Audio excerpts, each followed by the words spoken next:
Eto na nga mga chong, marami tayong PBA updates. Bakit nga ba hindi ni-review yung last minute non-call foul kay Scottie Thompson at PBA referee sa Manila Clasico posibleng masuspinde? Kagabi nga mga chong ay Classic Manila Clasico ang ating natunghayan.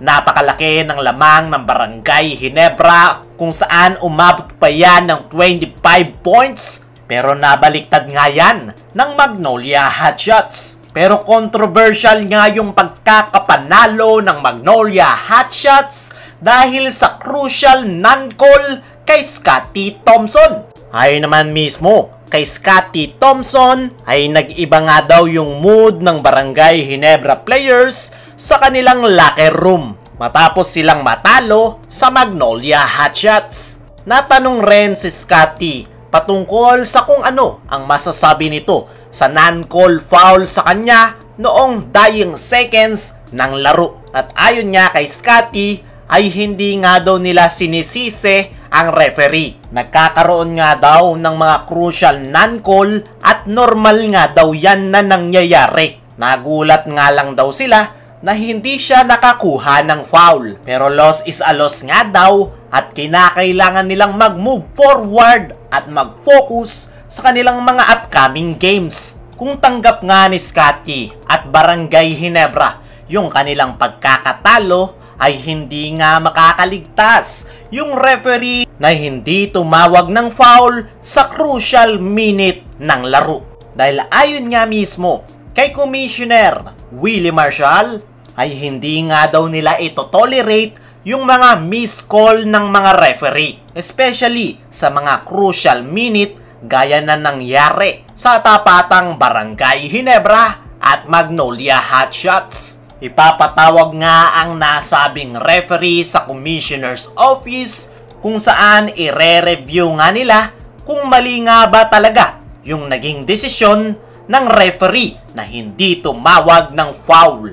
Sa ngayon nga mga chong ay disciplinary action yung planong gawin ng PBA sa mga referee sakaling mapatunayan na mali ang kanilang naging desisyon.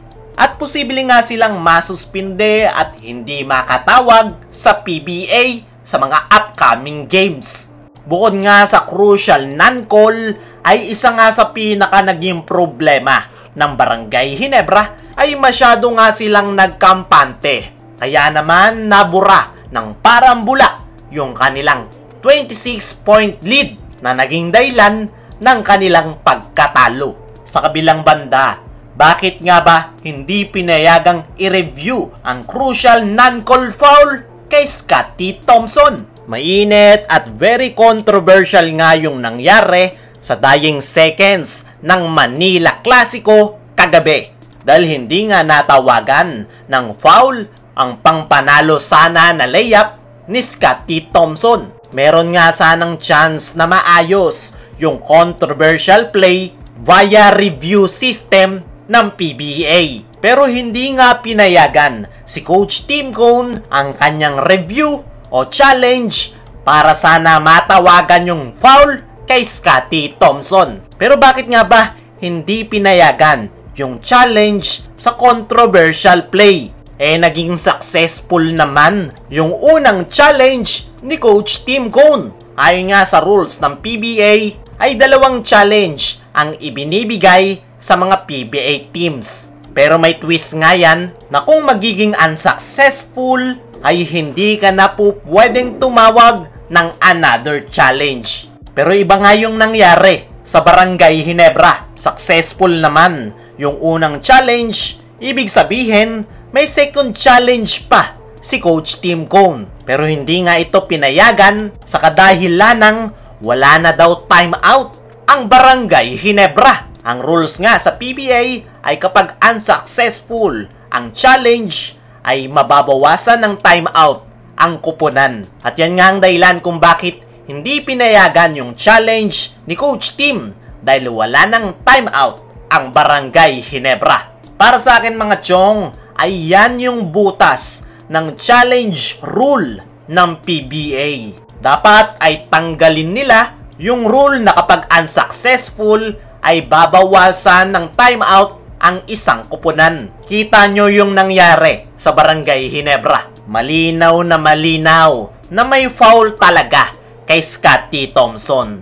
May pag-asa nga sila na mabaliktad yung tawag via challenge, pero hindi nga nangyari yan dahil hindi pinayagan yung challenge ni Coach Tim Cone sa kadahilanang wala na silang timeout. At dahil nga sa nangyari na yan, ay posible na ma-revise yung rule ng PBA patungkol sa kanilang challenge system. At yan nga ang possible na i-push ng Ginebra management dahil sila nga yung pinaka naapektuhan. Sa ngayon ay nakuha ng Barangay Ginebra ang kanilang unang pagkatalo. At panigurado na malaking adjustment ang gagawin ngayon ni Coach Tim para sa kanyang kupunan na Barangay Ginebra.